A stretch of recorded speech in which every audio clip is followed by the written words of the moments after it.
اعوذ باللہ من الشیطان الرجیم بسم اللہ الرحمن الرحیم الحمدللہ رب العالمین والصلاة والسلام علی سید الانبیاء والمرسلین وخاتم النبیین اللہم صلی علی سیدنا محمد فی اول کلامنا اللہم صلی علی سیدنا محمد فی اوسط کلامنا اللہم صلی علی سیدنا محمد فی آخر کلامنا۔ معزز ناظرین، السلام علیکم ورحمۃ اللہ وبرکاتہ۔ جاذب پبلیکیشنز میں خوش آمدید۔ میں محمد سعید جاذب آپ کی خدمت میں حاضر ہوں۔ تعلیم القرآن کا سلسلہ جاری ہے اور میں آپ کی خدمت میں سورہ بقرہ کی تفصیلات و تشریحات پیش کر رہا ہوں۔ ناظرین، آج کی نشست میں سورہ بقرہ کی آیت نمبر 142 اور 143 شامل ہیں۔ یہاں اللہ تعالیٰ کا ارشاد ہے، سَيَقُولُ السُّفَهَاءُ مِنَ النَّاسِ مَا وَلَّاهُمْ عَنْ قِبْلَتِهِمُ الَّتِي كَانُوا عَلَيْهَا قُل لِّلَّهِ الْمَشْرِقُ وَالْمَغْرِبُ يَهْدِي مَن يَشَاءُ إِلَىٰ صِرَاطٍ مُّسْتَقِيمٍ وَكَذَٰلِكَ جَعَلْنَاكُمْ أُمَّةً وَسَطًا لِّتَكُونُوا شُهَدَاءَ عَلَى النَّاسِ وَيَكُونَ الرَّسُولُ عَلَيْكُمْ شَهِيدًا وَمَا جَعَلْنَا الْقِبْلَةَ الَّتِي كُنتَ عَلَيْهَا إِلَّا لِنَعْلَمَ مَن يَتَّبِعُ الرَّسُولَ مِمَّن يَنقَلِبُ عَلَىٰ عَقِبَيْهِ وَإِن كَانَتْ لَكَبِيرَةً إِلَّا عَلَى الَّذِينَ هَدَى اللَّهُ وَمَا كَانَ اللَّهُ لِيُضِيعَ إِيمَانَكُمْ إِنَّ اللَّهَ بِالنَّاسِ لَرَءُوفٌ رَحِيمٌ۔ اب کہیں گے بے وقوف لوگ کہ کس چیز نے پھیر دیا ان مسلمانوں کو قبلہ سے جس پر وہ اب تک تھے۔ آپ صلی اللہ علیہ وسلم فرما دیجئے کہ اللہ تعالیٰ ہی کا ہے، مشرق بھی اور مغرب بھی، ہدایت دیتا ہے جسے چاہتا ہے سیدھے راستہ کی طرف، اور اسی طرح ہم نے بنا دیا تمہیں اے مسلمانوں بہترین امت تاکہ تم گواہ بنو لوگوں پر اور ہمارا رسول صلی اللہ علیہ وسلم تم پر گواہ ہو۔ اور نہیں مقرر کیا ہم نے بیت المقدس کو قبلہ جس پر آپ صلی اللہ علیہ وسلم اب تک رہے، مگر اس لیے کہ ہم دیکھ لیں کہ کون پیروی کرتا ہے ہمارے رسول صلی اللہ علیہ وسلم کی اور کون مڑتا ہے الٹے پاؤں۔ بے شک یہ حکم بہت بھاری ہے مگر ان پر بھاری نہیں جنہیں اللہ تعالیٰ نے ہدایت فرمائی، اور نہیں اللہ کی یہ شان کہ ضائع کر دے تمہارا ایمان۔ بے شک اللہ تعالیٰ لوگوں پر مہربان ہے اور رحم کرنے والا ہے۔ ناظرین، یہاں سے پارہ دوم کی ابتدا ہوتی ہے۔ پارہ اول کے اختتام میں دعوت ابراہیمی علیہ السلام سے وحدت دین کے استشہاد کا بیان تمام ہوا۔ اب یہاں سے اس کا دوسرا حصہ شروع ہوتا ہے جو پچھلے بیان کا قدرتی نتیجہ ہے۔ حضرت ابراہیم علیہ السلام کو اقوام عالم کی امامت ملی تھی۔ انہوں نے مکہ میں عبادت گاہ یعنی کعبہ کی تعمیر نو کی اور امت مسلمہ کے ظہور کی الہامی دعا مانگی۔ مشیت الہی میں اس ظہور کے لیے ایک خاص وقت مقرر تھا۔ جب وہ وقت آ گیا تو پیغمبر اسلام صلی اللہ علیہ وسلم کا ظہور ہوا اور ان کی تعلیم و تزکیہ سے موعودہ امت پیدا ہو گئی۔ اس امت کو نیک ترین امت ہونے کا نسب العین عطا کیا گیا اور اقوام عالم کی تعلیم اس کے سپرد کی گئی۔ ضروری تھا کہ اس کی روحانی ہدایت کا ایک مرکز بھی ہوتا۔ یہ مرکز قدرتی طور پر کعبہ ہو سکتا تھا، چنانچہ تحویل قبلہ نے اس کی مرکزیت کا اعلان کر دیا۔ یہی حقیقت قبلہ کے تقرر میں پوشیدہ تھی، چنانچہ سَيَقُولُ السُّفَهَاءُ سے یہی بیان شروع ہوتا ہے۔ پیروکاران وحدت قرآنی مخاطب ہیں اور انہیں بتلایا جا رہا ہے کہ حضرت ابراہیم علیہ السلام کے عمل حق نے جو بیج بویا تھا وہ بار آور ہو گیا ہے اور وہ نیک امت تم ہی ہو۔ ناظرین، قبلہ اول کی اہمیت کیا ہے؟ آئیے تھوڑا سا اس بارے میں جان لیں۔ قبلہ وہ سمت ہے جس کی جانب تمام نمازوں میں منہ کیا جاتا ہے۔ یوں یہ وحدت امت کی نہایت اہم علامت ہے اور اس نقطہ نظر سے یہ مسئلہ بہت زیادہ سیاسی اہمیت کا بھی حامل ہے۔ काबतुल्लाह की तारीखी और रूहानी अहमियत यह है कि इब्तदाई तौर पर इसे हज़रत जिब्रील अमीन अलैहिस्सलाम ने तामीर किया, जिसका पत्थर आसमान से उतारा गया। अल्लाह ताला का यही वो घर है जिसमें इबादत का शर्फ सबसे पहले हज़रत आदम अलैहिस्सलाम को हासिल हुआ, इसीलिए इसे किबला अव्वल कहा जाता है। और खुद कुरान करीम में भी इसका जिक्र मौजूद है। पारा नंबर 4 सूरह आले इमरान आयत नंबर 96 में इरशाद बारी ताला है, इन्ना अव्वला बैतिन वुज़िया लिन्नासि लल्लज़ी बिबक्काता मुबारकम व हुदल लिल्लालमीन, बेशक सबसे पहले जो घर वज़ा किया गया लोगों के लिए वही है जो मक्का में है और जो तमाम जहानों के लिए हदायत का ज़रिया है। और फिर हज़रत इब्राहीम अलैहिस्सलाम ने इन्हीं बुनियादों पर दोबारा इसकी तामीर करके दुनिया के तमाम इंसानों को इसकी तरफ आने की दावत दी। चुनांचे हमेशा ही से ये मुक़द्दस मुकाम तमाम सच्चे मज़ाहिब के लिए मरकज़ी हैसियत रखता है। जदीद तहकीक के मुताबिक तो हिंदुओं का किबला भी काबतुल्लाह ही था और उनके मंदिरों की समत भी यही है। काबतुल्लाह के बरअक्स बैतुल मक़दस की तामीर हज़रत सुलेमान अलैहिस्सलाम ने फरमाई थी, जिसके बाद बनी इसराइल ने इसे अपना किबला ठहरा लिया और उसे किबलाए दोम कहा जाने लगा। उनकी इत्तिबा में हज़रत ईसा अलैहिस्सलाम के मानने वालों ने भी इसे ही तस्लीम कर लिया। इन्हीं वजूहात की बिना पर आका दो आलम सल्लल्लाहु अलैहि वसल्लम के नज़दीक काबतुल्लाह और बैतुल मक़दस दोनों ही बड़े अहम थे। नाज़रीन, हुजूर नबी करीम सल्लल्लाहु अलैहि वसल्लम जब मक्का मुकर्रमा से हिजरत करके मदीना मुनव्वरा तशरीफ़ लाए तो बैतुल मक़दस की तरफ ही रुख करके नमाज अदा फरमाते रहे। 16-17 माह इसी पर अमल रहा, लेकिन हुजूर सरवर कायनात सल्लल्लाहु अलैहि वसल्लम की दिली आरजू यही थी कि किबला अव्वल को ही उम्मत मुसलमान का किबला बनाया जाए। अल्लाह ताला ने अपने हबीब सल्लल्लाहु अलैहि वसल्लम की आरजू को पूरा करने से पहले मोतरज़ीन के अमकानी एतराज़ात का जवाब देना ज़रूरी समझा, ताकि वो एतराज़ात की बुछाड़ करें तो मुसलमान किसी तज़ब्ज़ुब का शिकार ना हो जाए, बल्कि तमाम कीलो काल से बेनियाज होकर नहायत इत्मीनान से अपने मालिक के फरमान की तामील करे। चुनांचे यही पहले ही बता दिया गया कि किबला की तब्दीली पर एतराज़ सिर्फ सतही किस्म के लोग ही करेंगे, जो अपनी कम अक्ली की वजह से ये ख्याल किए बैठे हैं कि बैतुल मक़दस की सिमत में कोई ज़ाती खुसूसियत है जिसकी वजह से इसे किबला बनाया गया था और वो खुसूसियत किसी और समत में नहीं। इसीलिए बैतुल मक़दस के बगैर कोई और किबला बन ही नहीं सकता।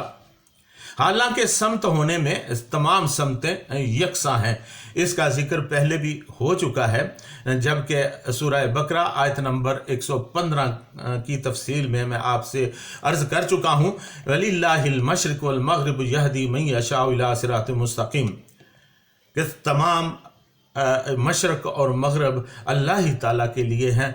वो रब, वो अल्लाह जिसे चाहता है सिराते मुस्तकीम पर लगा देता है।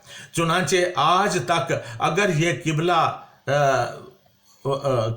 ये समत किबला बनी रही तो इसकी सिर्फ एक ही वजह है कि अल्लाह ताला ने अपने हुक्म से इसे किबला मुकर्रर फरमा दिया है। किसी को एतराज़ का क्या हक है? जो लोग आसान सी बात भी नहीं समझ सकते वो नादान और बेसमझ तो नहीं तो और क्या है। नाज़रीन, उम्मत वस्त किसे कहते हैं? लुगातुल कुरान के मुताबिक अल वस्तुन हर चीज़ का दरमियानी हिस्से को कहते हैं, वो नुक्ता जो दोनों अतराफ से बराबर फासले पर हो।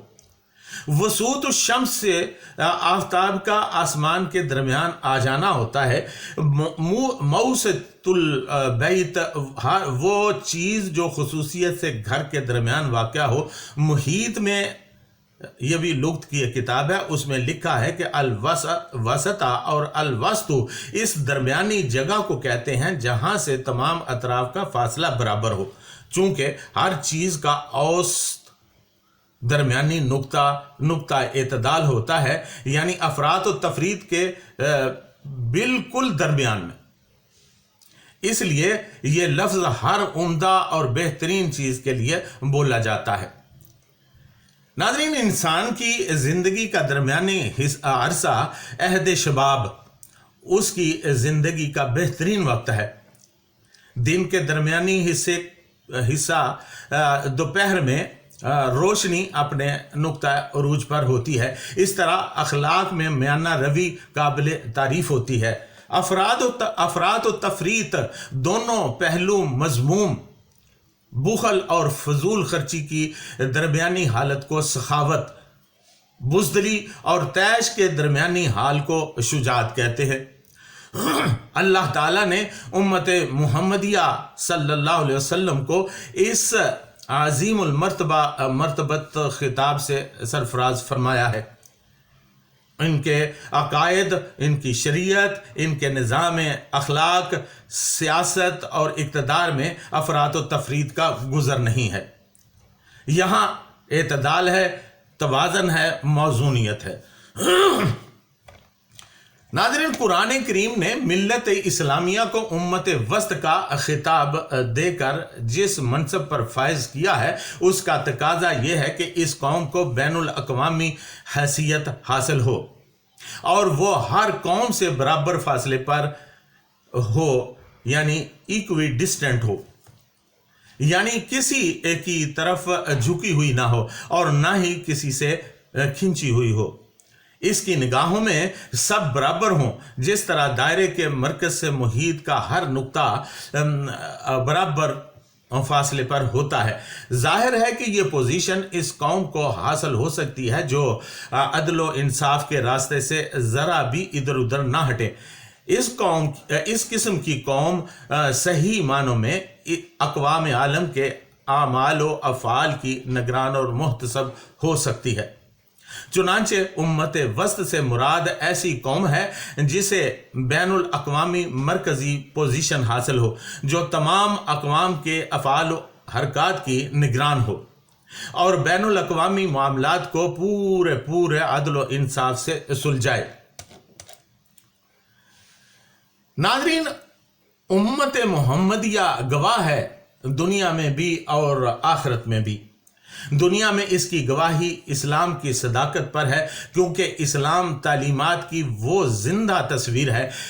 दुनिया में इसका हर कौल, इसकी इनफरादी और इज्तमाई खुशहाली, इसकी सीरत की पुख्तगी और इसके अक़वाल की बुलंदी, हर चीज़ इसकी सदाकत पर गवाही दे रही है। और क़यामत के रोज़ जब पिछली उम्मतें अल्लाह ताला के हुजूर में अर्ज़ करेंगी कि हमें किसी ने तेरा पैगाम हदायत नहीं पहुँचाया, तो उस वक्त उम्मत मुस्तफ़ा सल्लल्लाहु अलैहि वसल्लम गवाही देगी कि ये लोग झूठ बोल रहे हैं। तेरे पैगंबरों ने तो तेरा पैगाम हर्फ बहर्फ पहुँचा दिया था, और जब उन पर एतराज़ होगा कि तुम उस वक्त मौजूद ही न थे, तुम कैसे गवाह बन गए, तो ये जवाब देंगे कि ए अल्लाह, अपनी तेरे हबीब मोहम्मद मुस्तफ़ा सल्लल्लाहु अलैहि वसल्लम ने हमें बताया कि तेरे रसूलों ने तबलीग का हक़ अदा कर दिया, और नबी करीम सल्लल्लाहु अलैहि वसल्लम अपनी उम्मत की सदाकत व अदालत की गवाही देंगे, क्योंकि हुजूर सल्लल्लाहु अलैहि वसल्लम अपने उम्मतियों के हालात से पूरे वाकिफ़ है। चुनांचे हज़रत शाह अब्दुल अज़ीज़ रहमतुल्लाह अलैह अपनी तफसीर फ़तहुल अज़ीज़ में तहरीर फरमाते हैं। तहरीर फ़ारसी में है, मैं उसका तर्जुमा आपकी खिदमत में पेश करता हूँ। तुम्हारे रसूल सल्लल्लाहु अलैहि वसल्लम तुम पर गवाही देंगे, क्योंकि वो जानते हैं अपनी नबुव्वत के नूर से अपने दीन के हर मानने वाले के रुतबा को मेरे दीन में इसका क्या दर्जा है और इसके ईमान की हकीकत क्या है। اور وہ کون سا پردہ ہے جس سے اس کی ترقی رکی ہوئی ہے؟ پس وہ تمام تمہارے گناہوں کو بھی پہچانتے ہیں، تمہارے ایمان کے درجوں کو، تمہارے نیک اور بد سارے اعمال کو، اور تمہارے اخلاق اور نفاق کو بھی خوب پہچانتے ہیں۔ ناظرین، 16-17 ماہ کے لیے بیت المقدس کو قبلہ مقرر کرنے اور پھر کعبہ کو حسب سابق قبلہ بنا دینے کی ایک حکمت یہ ہے کہ وہ لوگ جو نبی کریم صلی اللہ علیہ وسلم کی بے چون و چرا اطاعت کرتے ہیں ان لوگوں سے ممتاز اور علیحدہ ہو جائیں جو بات بات پر اعتراض کرنے اور اپنی عقل کی سند حاصل کرنے کے خوگر ہیں۔ لِنَعْلَمَ کا عام معنی تو یہ ہے کہ تاکہ ہم جان لیں۔ اس سے یہ شبہ ہوتا ہے کہ کیا اللہ تعالیٰ پہلے ان کو نہیں جانتا؟ اس لیے امام قرطبی رحمۃ اللہ علیہ نے حضرت علی کرم اللہ وجہ سے اس کا معنی لِنَرَا نقل کیا ہے، یعنی جو چیز ہمارے علم ازلی میں قدیم سے ہے اسے وقوع پذیر ہوتے ہوئے دیکھ لیا جائے۔ والعرب تضع العلم مکان الرؤیت والرؤیت مکان العلم، اہل علم لفظ علم رؤیت یعنی دیکھنے کے معنی ہے اور رؤیت علم کے معنی علم کے معنی میں استعمال کرتے ہیں، اس لیے اب کوئی اشکال نہیں رہا۔ اس کے علاوہ تحویل کعبہ کی حکمت یہ بھی ہے کہ اس سے اس امر کا اعلان مقصود ہے کہ اب سیادت اور نبوت بنی اسرائیل سے منتقل ہو کر اولاد اسماعیل میں آ گئی ہے، اس لیے کعبہ کو قبلہ بنا دیا گیا ہے۔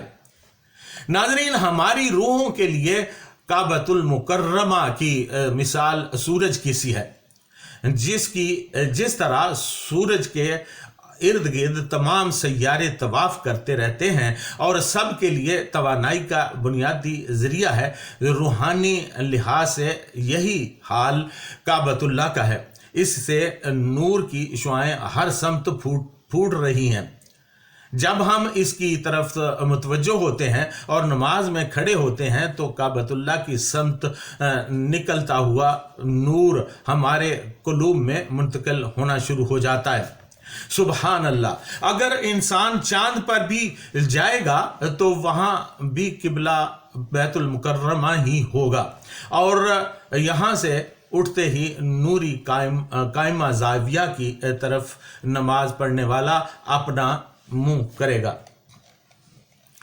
ناظرین، بعض صحابہ رضوان اللہ تعالی علیہم اجمعین کو یہ خیال گزرا کہ جو مسلمان بیت المقدس کی طرف رخ کر کے نماز پڑھتے رہے اور تحویل قبلہ سے پہلے انتقال کر گئے ان کی نمازیں تو ضائع ہو گئیں۔